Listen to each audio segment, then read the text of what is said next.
Estamos en tiempos de celebración de Pascua y una de las cosas que siempre yo quiero aclarar, establecer, es que la fecha de la celebración de la Pascua no la establece la Iglesia Católica Romana, porque nadie le ha dado a la Iglesia Católica la autoridad de manejar los asuntos bíblicos. Los asuntos bíblicos no vienen de Roma, de Europa, ni de Roma. Los asuntos bíblicos y todas las cuestiones bíblicas vienen del Medio Oriente, de Israel. La nación que ahora está siendo rechazada por Ramundo y por todo el mundo. Condenas contra Israel, condenas en la ONU, condenas personales, condenas en las redes sociales, condena en Twitter, que ahora se llama X, creo, condena en las otras redes sociales. Y todo el mundo condena a Israel. La Escritura ha venido de Israel. Y nosotros oramos por Israel, porque de ahí vino el Mesías, y el Mesías dijo, la salvación viene de los judíos, de los israelitas, de los judíos, de la tribu de Judá, de donde es el Mesías. Y hoy vamos a hablar un poco acerca de lo que es la Pascua, Pesach, la Pascua.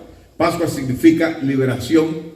La Pascua está asociada principalmente con la liberación del pueblo de Dios. Yo recuerdo que cuando éramos pequeños y nos daban los regalos en diciembre, nos subíamos en una bicicleta y teníamos 8 o 9 años, lo que nosotros hacíamos era salir bien contentos el día 25 con los juguetes, gritando, felices Pascuas, próspero año nuevo,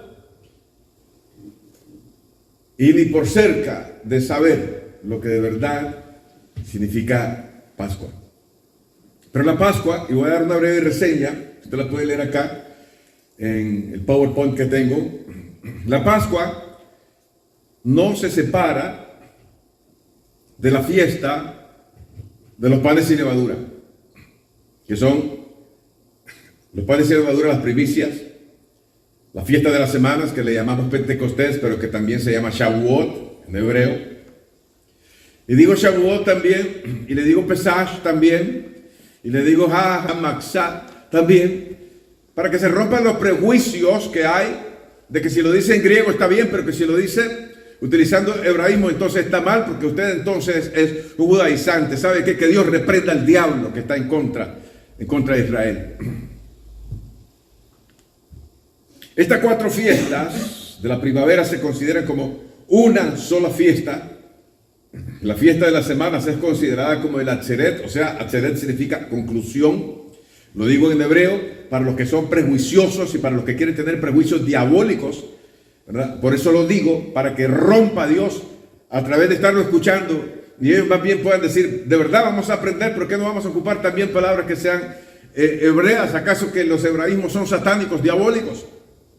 De la Atzeret, o sea, la conclusión de la Pascua. La razón de la fiesta de la Pascua proviene de la esclavitud, del tiempo en que Israel fue esclavizado.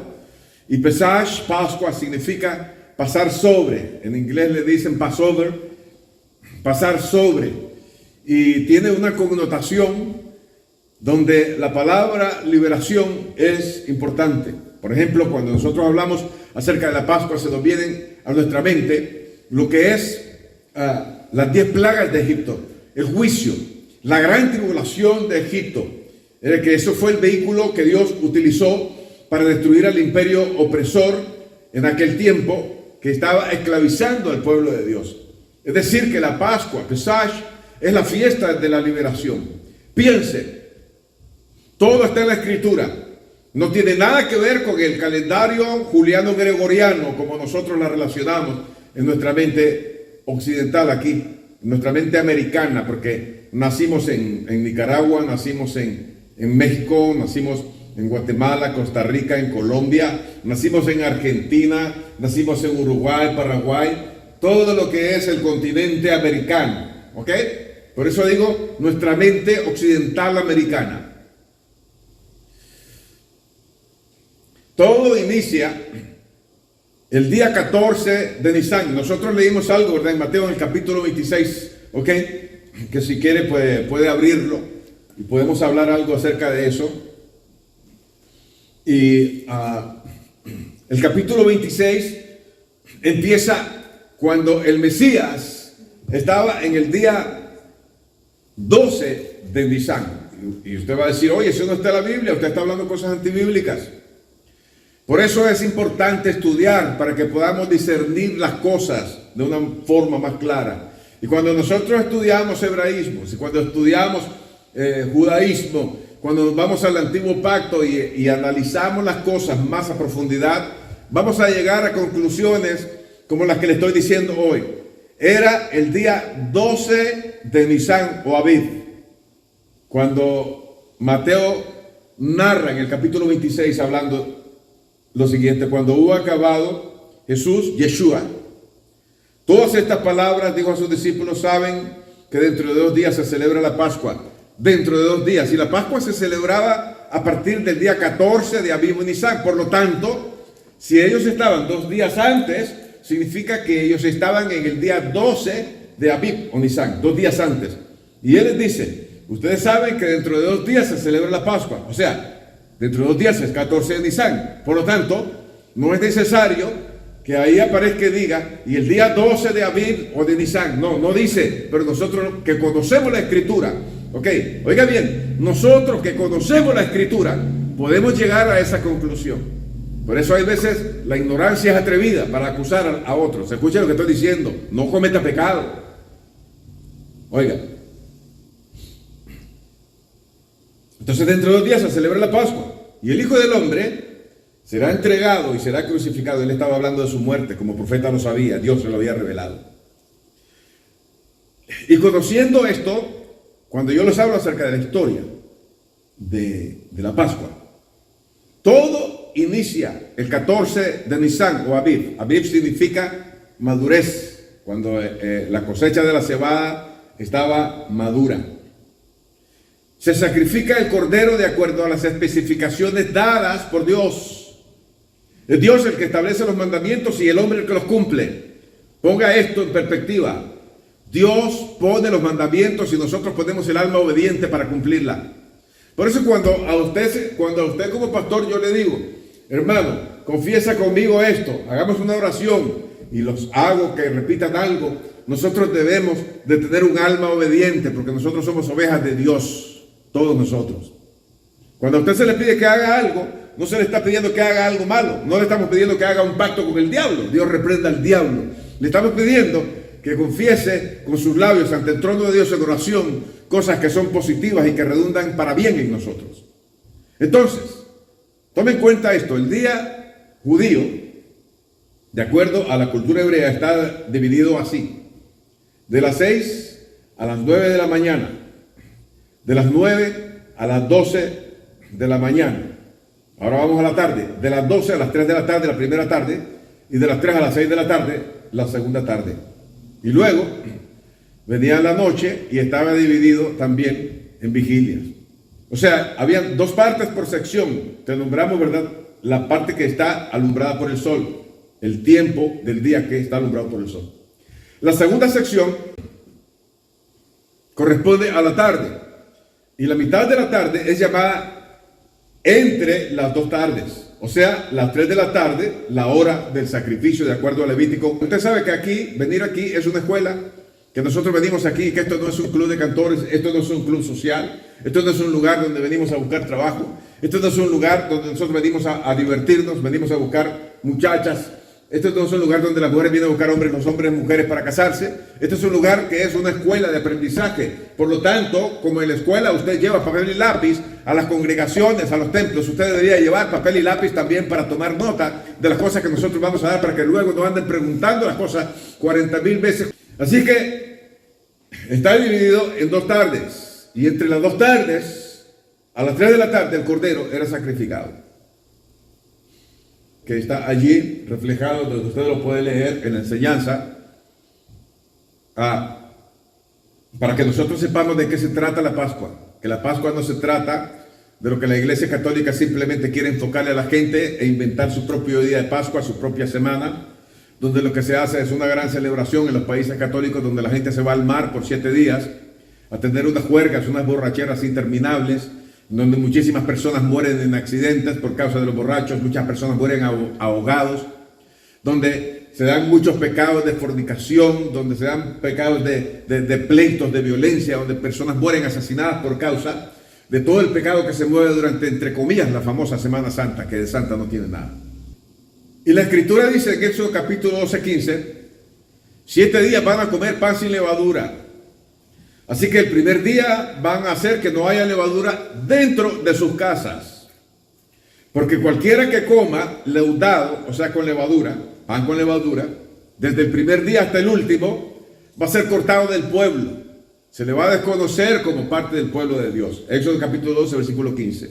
Dice la información que legalmente esta fiesta empieza el 15 de Nisan, o sea, el día que Israel salió a la libertad. ¿Dónde está eso? En Éxodo capítulo 12, versículo 18, aunque se elimina la levadura desde el día 14 y se extiende hasta el día 21, y estamos hablando del calendario hebreo, no estamos hablando del calendario gregoriano, del calendario romano. Estamos hablando del calendario de Dios, no el calendario pagano de Roma, como nosotros vivimos, ¿verdad? Siguiendo el lineamiento del calendario pagano de Roma. Esto simboliza el obligatorio proceso de santificación. Oiga lo que estoy hablando de santificación. Y que es un proceso obligatorio para el pueblo de Dios. Así que si yo soy pueblo de Dios, estoy obligado a estar dentro de un proceso de apartarme para Dios, no hacer lo que yo quiero, no vivir como yo quiero. No decir, a mí nadie me tiene que decir lo que yo tengo que hacer, yo hago lo que quiero y lo que no quiero, yo lo disparo, lo que diga el pastor a mí no me interesa nada de lo que me puedan decir, ninguna cosa me puede presionar a mí porque yo estoy en el tiempo de la gracia, yo soy libre para hacer todas las cosas como a mí me dé la gana. Porque donde está el Espíritu de Dios, ahí hay libertad. No, eso se llama libertinaje. Mas nosotros tenemos la mente del Mesías. Y en la Valera dice, nosotros tenemos la mente de Cristo. Así que si nosotros tenemos la mente del Mesías, nosotros no podemos pensar así como las personas piensan, con tanta libertad. Hay una manera como Dios quiere que nosotros pensemos, y es la que se enseña aquí en los templos, para que nosotros vengamos a aprender cómo pensar, para que sepamos cómo actuar. Entonces, ahora, cuando hablamos de santificación, esto va de la mano con la vida de consagración y de discipulado. ¿A qué nosotros venimos al templo? ¿A qué venimos al templo? Venimos a adorar. Póngame atención. Y venimos a ser discipulados. Amén. Si nosotros somos ovejas de Dios, vamos a permitir que Dios nos disipule a través de la enseñanza de la palabra. Pero si nosotros somos del rebelde, nosotros nos vamos a rebelar a ser discipulados por la misma enseñanza de la Escritura. Dentro de las congregaciones hay tantos rebeldes que están tratando de entrar por el camino estrecho, están tratando de entrar por la puerta estrecha que es el Mesías, que el Mesías nos lleva al camino estrecho y angosto por el que hay que aprender a caminar, y no se camina como uno quiera. Ponga atención, porque el Mesías habló de la puerta estrecha y del camino angosto. Si nosotros queremos ser discípulos del Señor, debemos de aprender, debemos de entender lo que el Señor nos estaba diciendo, y lo que nosotros venimos a repetirlo aquí, porque yo repito lo que el Señor dijo, no invento lo que yo quiero. Así que cuando hablamos de vida de consagración, la consagración te lleva a hacer un esfuerzo, como se le dijo a Josué, mira que te mando que te esfuerces y seas valiente, y nosotros no lo sabemos de memoria, y lo repetimos, mira que te mando que te esfuerces y seas valiente, no temas porque yo estaré contigo, y no lo sabemos todo lo de esfuérzate, no lo sabemos. El asunto es, ¿de verdad nos esforzamos? Pregúntate, ¿de verdad te estás esforzando? ¿De verdad la palabra tiene importancia para ti en tu mente, en tu corazón? No te voy a dar la respuesta porque la respuesta la tienes tú, porque solamente tú conoces cómo la tomas. Yo sé que es horrible escuchar que alguien te confronta, y más cuando te confronta la palabra y sale por la boca del pastor. Dentro de nosotros entonces se levanta una parte de nosotros con un escudo y con una espada para pelear contra la confrontación. Que Dios reprenda al diablo. Debería de levantarse mejor una oveja que dice: Señor, de verdad me estás hablando, estás exhortándome y de verdad que no me estoy esforzando, y que necesito esforzarme para demostrarte que de verdad yo quiero tener una vida de consagración, porque tú quieres lo mejor para mí. Póngame atención a lo que estoy diciendo. Si queremos ser discípulos, y solo los discípulos van a ser salvos, no los miembros. Si queremos ser discípulos, y fueron pocos los discípulos del Mesías, fueron 12 y hubieron unos cuantos más, hubieron 70. Y aunque las multitudes nos seguían, y aunque llenaba estadios, por así decirlo, porque 5,000 hombres comieron, pero sin meter las mujeres y los niños, eran como 25,000 personas, y en 2 ocasiones los alimentó. Y había gente y multitudes que seguían al Mesías y que querían hacerlo rey. Los discípulos del Mesías fueron pocos en esa generación. Por eso el Mesías dijo: porque muchos son los llamados y pocos los escogidos.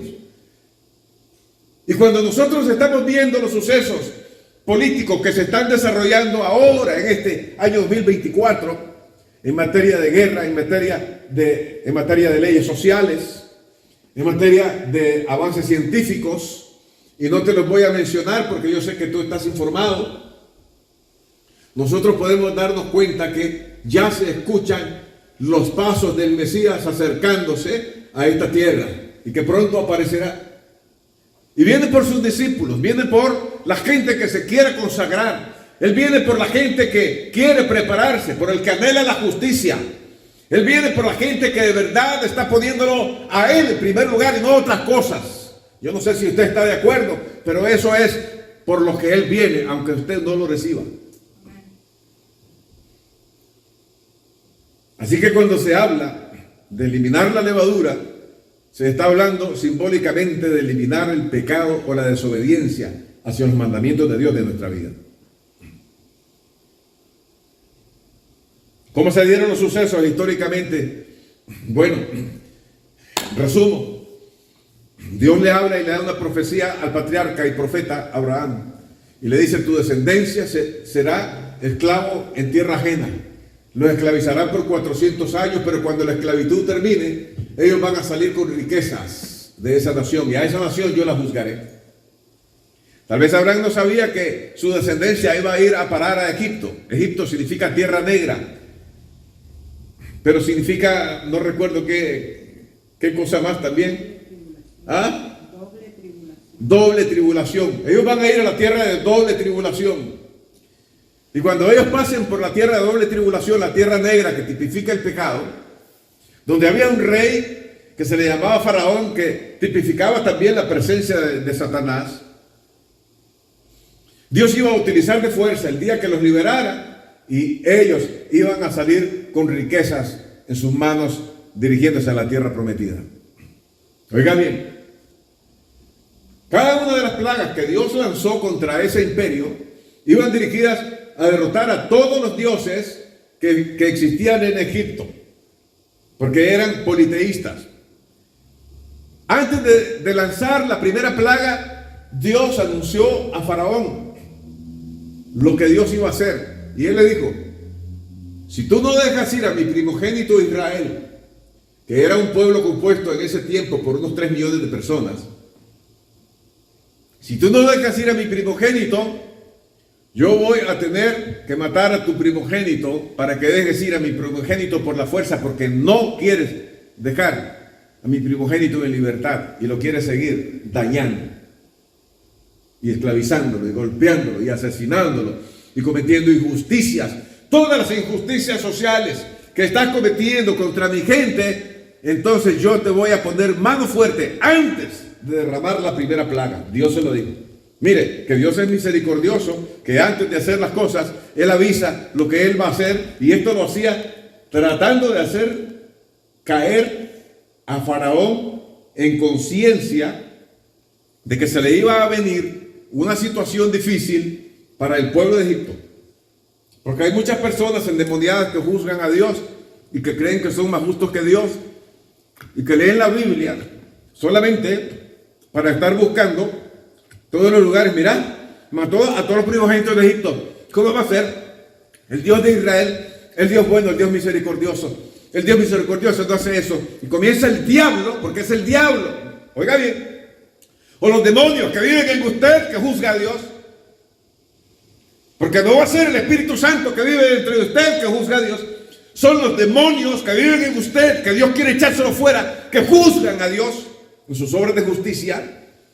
Y cuando usted juzga a Dios, porque Dios juzgó a Egipto de esa manera para hacer o para traer la libertad de un pueblo que había vivido oprimido por 400 años bajo un yugo opresor y asesino como el yugo del imperio de Egipto. Oiga bien. Y cuando Dios hace su justicia, usted viene a decir, como un perfecto hijo del otro, que Dios es un demonio, que Dios te reprenda. Yo no juzgo a Dios por su justicia porque logro entender que la justicia de Dios se estaba manifestando a través de la misericordia que estaba manifestando a favor de su pueblo que tenía 400 años de estar siendo aplastado. ¿Te gustaría que tus hijos los aplastaran 400 años? No.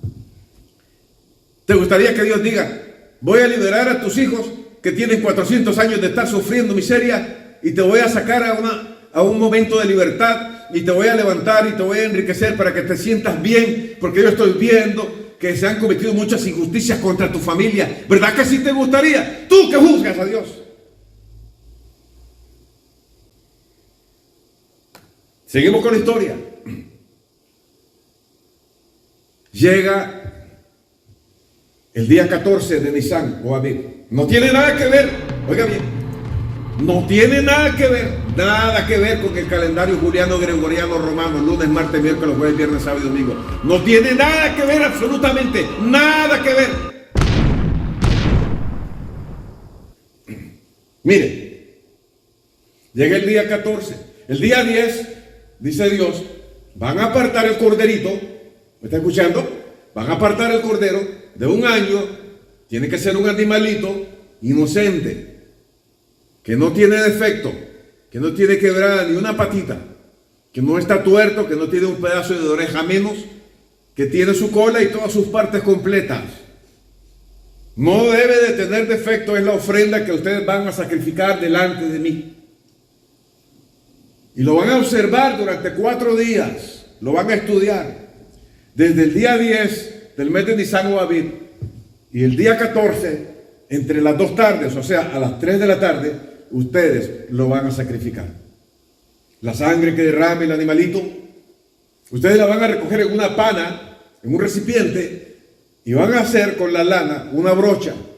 Y con esa brocha van a pintar la entrada de sus puertas, por los 2 lados verticales y arriba un brochazo horizontal. Yo voy a mandar un ejército de ángeles destructores, no eran demonios, eran ángeles de Dios que llegaban a hacer una guerra para la liberación del pueblo de Dios. Y quiero decirte que cuando Dios va a liberar a una persona, Él manda a sus ángeles liberadores para que usen de fuerza. ¿Me está escuchando? Oiga bien.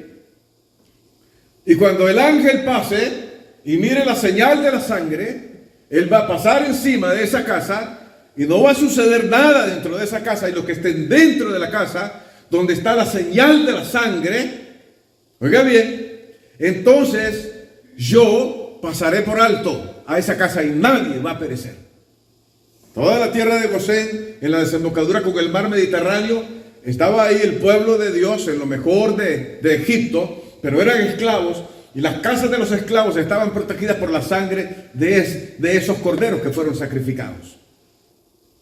Llegaron los ángeles en la noche, oiga bien, del día 14, el día 14 por la noche, quizás a la medianoche, cuando todos estaban durmiendo, y empezaron a tomar el espíritu de los primogénitos, de las vacas, de los animales, y comenzó la operación de liberación de Dios en última fase. Oiga bien, es duro hablar de esto, pero así tenía Dios que hacer las cosas, porque cuando el diablo no entiende Dios tiene que usar de fuerza. ¿Me está escuchando?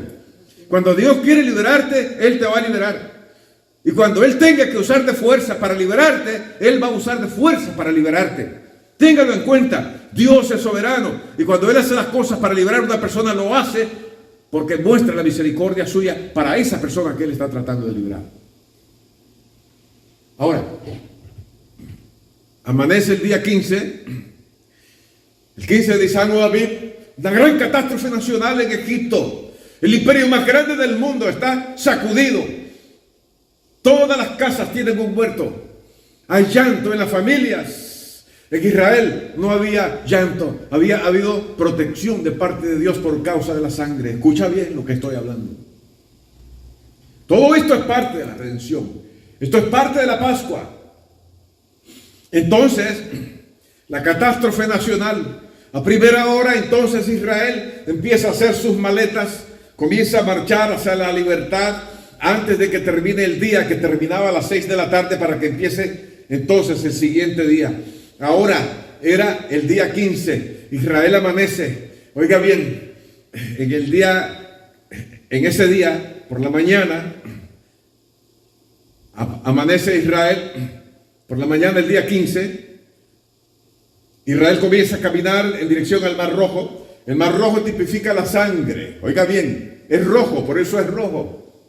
Faraón toma conciencia y dice, no es posible que estamos perdiendo a 3 millones de esclavos, son un potencial económico para nuestro pueblo. Egipto tiene dinero porque tenemos esclavos, tenemos una nación completa dentro de una nación. Tenemos que hacerlo volver. No es posible que se nos vayan. Y montó a su ejército, el ejército más poderoso del mundo, con toda la tecnología. Se subieron en sus carros, en sus caballos, agarraron todas las armas estratégicas que tenían y empezó una persecución contra el pueblo de Dios. Ese es el diablo con sus ejércitos persiguiendo al pueblo de Dios. Cuando ellos llegan a un lugar que se llama Pi-Hahiroth, algo así, es una punta de playa saliente. Atrás tiene una entrada, una puerta con unas colinas rocosas lo suficientemente altas, y Moisés logra introducirlos a Pi-Hahiroth o Hiarot, y ahí se parquean 3 millones de personas. Faraón está detrás, está queriendo pasar por ese angosto pasaje. Los carros de Faraón están ansiosos por llegar a hacer una masacre. Israel está temblando, Moisés está preocupado, el gran profeta está en tensión en ese momento. Pero cuando vuelven a ver atrás, Dios había mandado a su ángel, al ángel que lo representaba a él. No era Dios mismo, era un ángel. El ángel al que Dios había puesto su nombre por 40 años para que protegiera a Israel. Ese ángel era Yahweh. No era Yahweh literalmente, pero sí lo era, porque él portaba el nombre de Yahweh. ¿Me está escuchando? Eso lo dice la Escritura. Los que conocen la Escritura saben de qué estoy hablando. Los que no conocen dicen que usted está hablando cosas antibíblicas. Lo siento por usted, investigue más. Ahora, el ángel está ahí atrás. Está en un torbellino de fuego. Un tornado de fuego se parquea en la entrada y Faraón y sus ejércitos no pueden pasar para la punta de playa. Entonces Moisés está orando y Dios le dice, ¿qué tienes en la mano? Una vara. Levanta tu mano y abre el mar. Entonces Moisés obedece a Dios. Oiga bien lo que pasa cuando obedecemos a Dios. Milagros ocurren. ¿Me está escuchando? Amén. Cuando usted obedece a Dios, milagros ocurren. Si usted quiere ver milagros alrededor de su vida, volvámonos más obedientes. ¿Me está escuchando? Dejemos de quebrantar los mandamientos y establecer los nuestros. Porque cuando establecemos nuestros mandamientos, estamos en contra de Dios. Cuando Moisés levanta la mano, un milagro ocurre por la parte más seca del Mar Rojo, o del segundo brazo del Mar Rojo. Entonces Dios abre el mar e Israel empieza a pasar en seco. El pueblo ansioso, el pueblo tiene toda la adrenalina encima. ¿Usted ha tenido la adrenalina encima? ¿Qué sentían ellos en ese momento? Y con toda la adrenalina efervescente dentro de ellos toman sus niños, toman los tesoros que sacaron, el oro, la plata que le arrebataron a los egipcios, salieron en riqueza y comienzan a cruzar el camino hacia la libertad. Van cruzando el Mar Rojo. El Mar Rojo tipifica la sangre, oiga bien, tipifica la sangre del Cordero. Por la sangre del Cordero llegan a ese lugar. Por la sangre del Cordero Dios abre puertas para que Israel sea salvo. Por la sangre del Cordero ellos están siendo salvos. Escúchame. Por la sangre del Cordero. Eso es la Pascua. La Pascua no es otra cosa. La Pascua no es salir en una bicicleta y gritar felices Pascuas y próspero año nuevo en Navidad. No. Todo eso es paganismo. Esta es la Pascua. Cuando Israel va pasando y lleva tal vez el 75% del camino recorrido, entonces la estrategia de Dios se levanta y el ángel levanta la llama atrás. Entonces los carros de Faraón y los caballos se comienzan a agitar y se lanzan sobre el mismo camino de escape que Dios le estaba dando al pueblo. Y dicen, si ellos pasaron, nosotros también podemos pasar. Se equivocaron. Oiga bien, los caminos y las puertas que Dios abre para tu vida no son para que las pasen los hijos del diablo ni Satanás mismo. ¿Me está escuchando? Son solamente para su pueblo. Dios bendice y cuida a su pueblo. Escúchame. Y cuando se lanzaron, entonces, todo el ejército de Satanás, por decirlo así, el ejército del imperio más poderoso del mundo, para tratar de pasar por el mismo camino, cuando había entrado todo el ejército, que era un buen ejército, se cree que eran más de 200,000 hombres. Entonces, el ángel o los ángeles de Dios que habían hecho el fenómeno, hicieron venir las aguas sobre ellos. ¡Fum! Y vino una gran catástrofe contra la fuerza armada del imperio egipcio. Se miraron llenos de agua. Volvían a ver para todos lados, tal vez gritaban de terror dentro del agua. Usted ha visto personas gritando dentro del agua, que se oye un ruido así. Los caballos tratando de salir, las carretas pesadas con los caballos deteniéndolos, oiga bien, para que no salieran a flote, y se ahogaron todos. Faraón estaba viendo el fin de su ejército, estaba viendo lo que Dios había hecho. Oiga bien, dice la historia que el ejército egipcio nunca volvió a ser el mismo después de esa derrota. La gloria de Egipto se cayó. Fue un golpe contundente de parte de Dios, porque todo el que se opone a Dios va a ser derrotado, y el que está a favor de Dios va a salir en victoria. Usted saldrá en victoria. Oiga bien, esta tarde, usted saldrá en victoria cuando aprenda obediencia. Amén. ¿Comprende? Si usted llega a entender esto, usted va a salir en victoria. Nosotros vamos a salir en victoria. Ahora, de la salida de Israel a la llegada al Mar Rojo pasaron 3 días. O sea, ellos llegaron el 17 de Aviv o Nisan ahí. Ese es el día de las primicias. Ese día Israel selló su salvación. Hay personas que tienen aversión cuando se celebra la fiesta de las primicias y se les prende aquí una luz roja, ¿verdad? Como el infierno, ¿verdad? Roja, como que estuvieran en el fuego en las cavernas del infierno. Entonces dicen, eso es avaricia, celebrar la fiesta de las primicias es avaricia. ¿Cómo vamos a celebrar eso? ¿Cómo yo voy a llevar los primeros de los frutos míos? Y si no tengo frutos, ¿verdad? Los primeros tal vez de ese mes. Y comienzan a cuestionar las cosas porque no se les puede tocar a su Dios, que es el dinero. Escucha. Pero el día de las primicias, Israel pasan al otro lado y se dirigen al monte de Dios, que está en Arabia, no en la península de Sinaí, como nos han engañado a nosotros. Está en Arabia, eso lo dice Pablo. Y usted va a decir, usted está hablando cosas que son antibíblicas. Lo siento por usted, siga investigando, que ahí está en la Escritura. Investigue, lea la Biblia, lea la Escritura. ¿Cuánto? Todas las veces que sea necesario. ¿Ok? Entonces Israel va al monte de la presencia, al monte Sinaí, va caminando. Ya en el día 17 se van dirigiendo hacia el monte de la presencia. Oiga bien, cuando Israel entra al desierto, Dios establece una provisión para ellos que se llamaba maná. Maná significa, ¿qué es esto? Cuando Israel ve y dice, maná, dicen ellos, por la mañana, maná. Lo que ellos están diciendo no es, mira, esto se llama maná. Ellos están diciendo, ¿qué es esto? La misericordia de Dios para que ellos subsistieran en el desierto. El maná. Dicen que tenía bastantes elementos nutritivos, todos los elementos nutritivos necesarios para que Israel pudiera estar vitaminado y fuerte en un lugar así como es el desierto.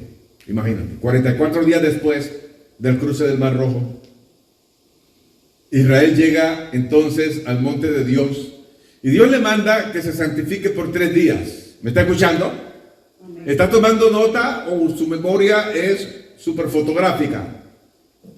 Y ahí le dice que se santifique en ayuno por 3 días, que los hombres no toquen mujer, la mujer no toquen hombre. Y en el día 50 llegan al monte de Dios, se oyen las trompetas y Dios se manifiesta en ese día. Y llama a Moisés: Moisés, sube aquí. Y ahí arriba Dios le entrega la palabra escrita en las tablas de zafiro, como dice la tradición judaica. Unas tablas especiales que Dios cortó. Dios la escribió con su propio dedo. Y entonces Moisés permanece en el monte y después baja. Nosotros conocemos la historia. Durante el tiempo que Moisés estuvo ahí, permaneció por 40 días, y cuando él baja, el pueblo estaba en desenfreno, y Dios había dicho al pueblo que se santificara, porque Israel es la esposa. Israel es la esposa de Dios, en sentido figurativo. Pero la esposa estaba pecando. Cuando Moisés llega, estaban en un desenfreno. Miles habían caído en fornicación, estaban emborrachándose, adorando al Dios de la prosperidad, al Dios Apis, que es el toro con el disco solar aquí entre los cuernos. Era un dios egipcio, y esto pasó porque entre los israelitas salieron también muchos egipcios paganos que quisieron irse a la libertad con Israel. Entonces usted ve que lo que sucede cuando el pueblo de Dios se unifica a los paganos. ¿Qué es lo que sucede? Son inducidos al mal, a la corrupción. En lugar de que el pueblo de Dios pueda predicarle a la gente para llevarlo al conocimiento de la verdad espiritual de Dios, entonces el pueblo que se iba a casar con Dios no se encontraba en santidad. Y como no se encontraba en santidad, limpio, puro, Dios no lo recibió como su esposa. En Pentecostés, en Shavuot, 50 días después, oiga bien, de la Pascua, el pueblo no pudo entrar en casamiento, en boda con Dios. Entonces Moisés tiró el documento. Ese era el documento testimonial que se llama Ketubá, el compromiso, y lo quebró. Enojado por la actitud del pueblo. El pastor Moisés enojado contra el pueblo. ¿Qué tal que su pastor se enojara contra usted? ¿Qué hace? Se levanta y dice: me voy donde este viejo y nunca más me vuelve a ver la cara. ¿Verdad que sí? Y se van. Pero el pueblo no tenía para dónde irse. Gracias a Dios que estaban en el desierto. Ojalá Dios no estuviera en el desierto para que si eso pasara aquí, ustedes no se fueran para ningún lado. Alabado sea Dios. Ok. Entonces Moisés se queda con el pueblo durante más de 40 días. Yo tengo por ahí un esquema que se los he enseñado en otro tiempo, para que ustedes vean el número de días que Moisés pasó exhortando al pueblo. Y cuando los pastores exhortan al pueblo, el pueblo se enoja. Cuando el pastor empieza a exhortarle y decirle: hermanos, conságrense. ¿Por qué no pueden consagrarse? ¿Por qué no pueden tener iniciativas espirituales? Y el pastor empieza a decirle, y ya comienza a decir: este viejo que se cree perfecto, y comienza, ¿verdad?, el diablo a decirnos cosas aquí. Nosotros a decirle: de verdad, señor diablo, usted tiene razón, aunque no lo podemos ver. Señor diablo, usted tiene razón. Ese pastor se las da, y comienzan a criticar al pastor internamente, porque la voz del diablo empieza a entrar en la conciencia, y finalmente terminan enojados y se van. Pero Moisés los exhortó por más de 40 días. Israel no se pudo casar en Pentecostés, en Shavuot, con Dios. La esposa no se pudo consumar el matrimonio. Se consumó en las siguientes fiestas. Esa es otra enseñanza. Ok. Si nosotros nos recordamos en Juan capítulo 13, del versículo 1 al 20, hay una narrativa histórica de la vida de nuestro Mesías, de Yeshua, que lo conocimos como Jesús, y que a algunos les produce urticaria que nosotros les digamos Yeshua, porque estamos mandando, según ellos, a la gente a circuncidarse, a vestirse, ¿verdad?, a ponerse toda la indumentaria, que los judíos ortodoxos, que por hoy son enemigos del Mesías, lo hacen, y entonces nos condenan a nosotros que preferimos llamarle Yeshua en nuestra libertad que tenemos en el Espíritu, porque donde está el Espíritu hay libertad, pero ellos quieren quitar mi libertad y quieren acusarme. ¿Saben qué? Arrepiéntanse y que Dios los reprenda. Maduren y aprendan. Ok. Sí, eso es para ustedes que están en contra de nosotros que tenemos la libertad de decirle Yeshua. O si quiero enseñarle y decirle Pentecostés Shavuot y usted viene y me condena, ¿quién lo puso a usted para que me condene? Ok. Entonces yo le dije, Juan capítulo 13, versículo del 1 al 20, hay una narrativa donde el Mesías le lava los pies a los discípulos antes de celebrar la cena en el día de la Pascua, pero esa no era la cena pascual, porque la cena pascual la comieron el 15 de Abib. Y usted va a decir, usted está hablando cosas antibíblicas. El Nuevo Testamento dice que él comió la Pascua. Como usted no conoce la Escritura y se rehúsa a estudiar las raíces hebreas de su fe, entonces usted va a seguir creyendo el error que usted está creyendo. Pero el Mesías no comió la Pascua porque cuando él murió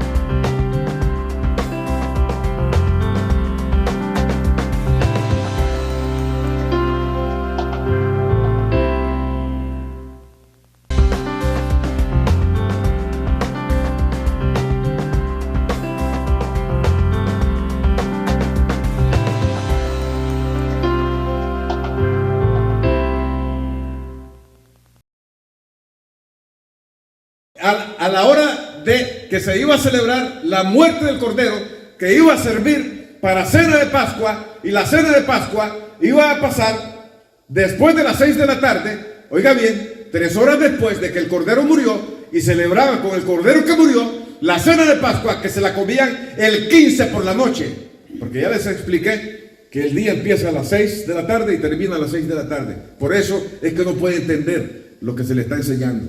Y si quiere seguir con su cabeza cerrada, pues si no la quiere abrir, yo no se la puedo abrir, ¿qué puedo hacer?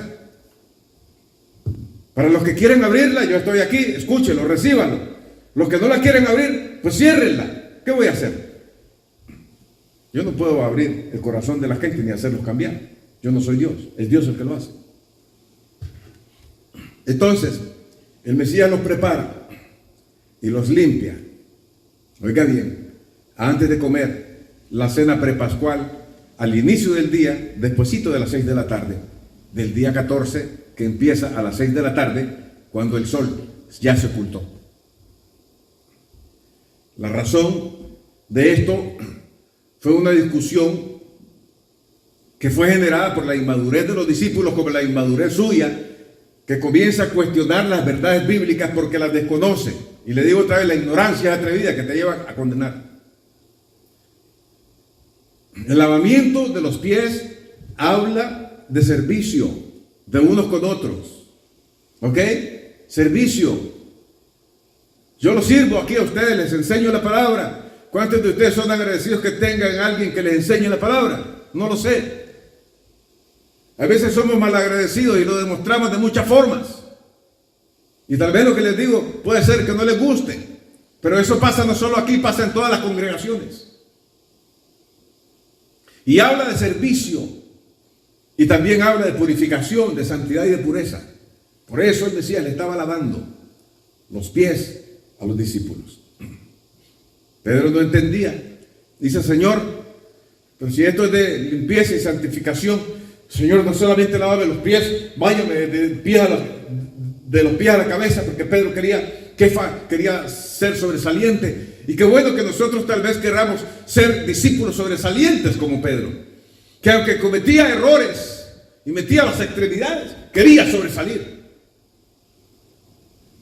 Pero generalmente somos pocos los que queremos sobresalir y somos muchos los que no queremos sobresalir dentro de las congregaciones. El Mesías le dice, el que está limpio no necesita sino solamente que le laven los pies. Ya tienes limpia la cabeza, tienes limpio el pecho, tienes limpio aquí tus piernas, solo falta que te laven un poquito, porque no estás muy sucio. Una vez limpios, una vez santificados, entonces se procede a participar del sacrificio, oiga bien, que representaba esa cena prepascual, la despedida del Mesías a sus discípulos. Y los israelitas, una vez limpios también, procedieron a celebrar a la hora que murió el Mesías, después de las 3, la cena, empezando el día 15. Cuando Pablo habla de la santificación, Pablo hace una analogía basada en la levadura. La levadura es ese químico, ese polvito que se le echa a la masa cuando se le echa a la harina y se compone para hacer pan, que hace que el pan se infle. Y entonces Pablo les dice a ellos: no es buena la jactancia que ustedes tienen. Ustedes no saben que un poco de levadura altera toda la masa, leuda, altera toda la masa.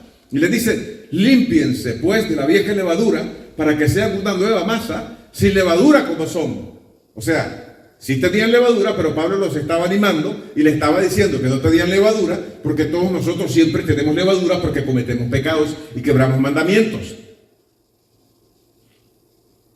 Porque nuestra Pascua, nuestra Pesaj, que es el Mesías, la Valera dice que es Cristo, ya fue sacrificada por nosotros.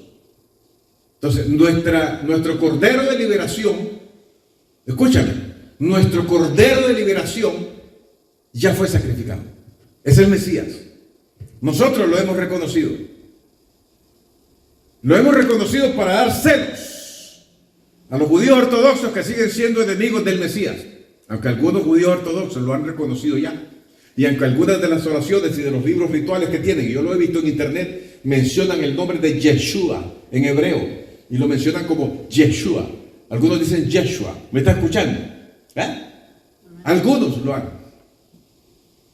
Y nosotros lo hemos recibido y decimos: Yeshua, al que conocimos como Jesús, es el Mesías.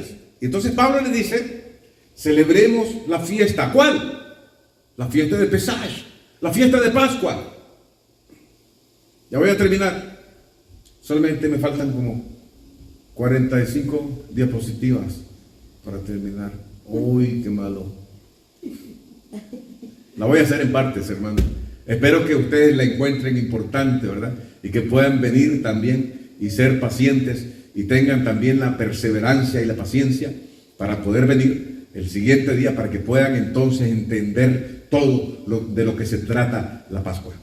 Ok, entonces dice: así que celebremos la fiesta no con la vieja levadura, ni con la levadura de malicia y de maldad, sino con los panes sin levadura, simbólicos, oiga bien, de sinceridad y de verdad.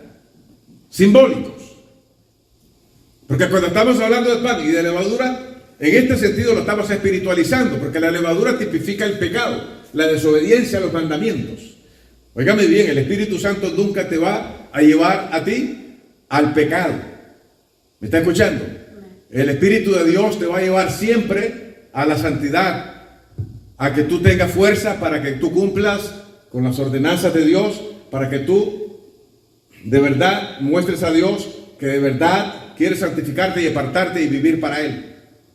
En este esquema, yo te estoy enseñando el día 14 de Aviv o Nisan, es un día de descanso, que significa Shabbat. Entonces, cuando el Mesías muere, Él muere en un Shabbat. Oiga bien, el Shabbat, porque es el día 14. Cada mes tiene varias semanas, que está compuesta por días desde el 1 hasta el 7, ¿ok? Y en el día 14, en el segundo Shabbat de Nisan, era que el Cordero moría, y el día 15, después de las 6 de la tarde, se celebra la cena de Pesaj. El Mesías muere a las 3 de la tarde, a la hora que se sacrifica el Cordero de acuerdo al mandamiento que está en la Torah, en la ley. Oiga bien, así que la cena que Él celebró con los discípulos, la celebró empezando el día 14, esa no era la cena de Pesaj. Ahí está, en la gráfica que les estoy mostrando en este momento. Ahora, entonces, el 15 de Aviv o Nisan es el día que Israel salió a la liberación, a la libertad, y la cena se la comen en la noche, a como sale ahí, el 15 de Aviv, y ese día el pueblo salió después de la muerte de los primogénitos. Ok. Esto es un esquema, y en este otro esquema que está aquí, Yeshua debió haber muerto el 14 de Nisan entre las 2 tardes a las 3 de la tarde, y no llegó a comer la cena de Pascua, que se celebra con el cordero que sacrifica cada familia en esa fiesta. ¿Ok? Esto no tiene ninguna relación con el calendario juliano-gregoriano. En la Iglesia Católica dice, el Viernes Santo, Jesucristo murió en el Viernes Santo y resucita en el Domingo de Ramos, Domingo de Resurrección. Y la Iglesia Evangélica también empieza a repetir las mismas torpezas que la Iglesia Católica dice al respecto. Y cuando nosotros estudiamos si de verdad el esquema que los católicos plantean va de acuerdo a el esquema profético que Dios establece, que el Cordero muere el 14 y que resucita el 17 en primicias, después de 3 días completos, oiga bien, entonces no está de acuerdo, porque nosotros lo tenemos aquí. En Shabbat el Mesías muere, y después el segundo Shabbat, oiga bien, que es un Shabbatón, el día de los panes sin levadura, otra fiesta, un Shabbat más grande, oiga bien, el día 16, ¿verdad?, de Nisan, y el día 17, que es otra fiesta, otro Shabbatón, otra fiesta grande, que es la primicia o la fiesta de la resurrección, no tiene nada que ver con el domingo, porque si nosotros sacamos el paralelo que hay ahí, y si el Mesías resucita en el domingo, entonces hubiera resucitado el día 16, un día antes de la fiesta de las primicias, que es la fiesta de la resurrección. No va de acuerdo al esquema de Dios. Y te lo estoy presentando para que tú lo estudies, lo copies y para que lo memorices. Porque si el Mesías resucita, muere el Viernes Santo, como dicen los católicos, pasa el sábado en la tumba y resucita el domingo, entonces solo estuvo 39 horas, que equivale a un día y 15 horas más. Eso no es profético. Eso no va de acuerdo al esquema de Dios. 3 días y 3 noches, dijo el Mesías. Entonces olvidémonos de las tradiciones católicas y corrijamos nuestra fe y volvamos a la verdad. ¿Comprende? Te estoy enseñando detalles pequeños que si tú los crees o no los crees no te va a ser condenable, pero que si tenemos la oportunidad de estudiar, nos corrijamos. Voy a cerrar hasta aquí la primera parte de esta enseñanza de la Pascua. Nuestra Pascua es el Mesías Yeshua. Él es nuestra Pascua. Él murió y Él resucitó en primicias. Oiga bien, como muestra de parte de Dios de lo que Él hará también con nosotros si morimos. Y si creemos en el Mesías, Dios nos resucitará también con el Mesías en su venida. Eso es lo que la Escritura enseña. Nosotros mantengamos la esperanza, hermanos. Mantengamos la fe y esforcémonos por santificar.